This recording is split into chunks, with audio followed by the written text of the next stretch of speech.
Now, Oklahoma's independent energy producers will employ many of these newly trained workers.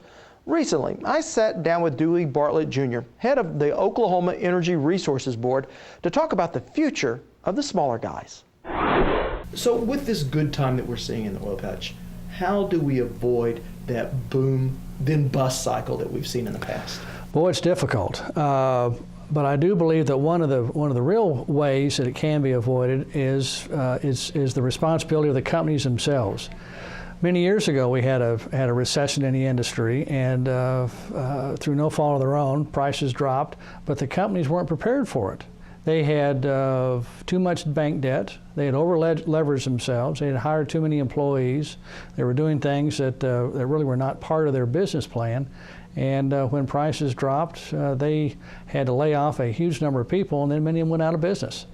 Today, it's not that way. It really has changed a lot. Companies are not over-leveraged. They're not extravagant in their business lifestyle. They're thinking ahead. They're using new technologies to do a lot of great things, but they're using them very prudently and using them in a good way that equates to expected profits to the bottom line of the company. So I think it's the companies themselves that are to be applauded for making certain that when things change, it won't allow them to go out of business. What is Oklahoma's energy future going to look like? Terrific.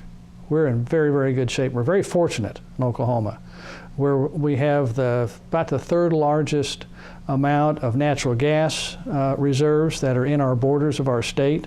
Much of that still is not explored.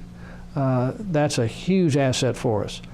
The huge number of oil fields that we have in Oklahoma, even though they've been discovered and many of them produced, that's a huge asset because new technologies are being developed every year that allows for additional amounts and very considerable amounts of new oil to be produced out of those existing fields.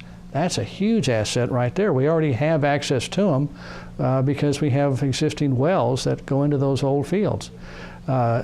Utilizing those new technologies and doing it in an environmentally responsive manner is the way that we do business in Oklahoma. And doing it properly, it's going to provide a lot of opportunity for our companies, but also for our future and our future generations. Job creation is going to be huge, and it'll be centered around the energy industry, in my view.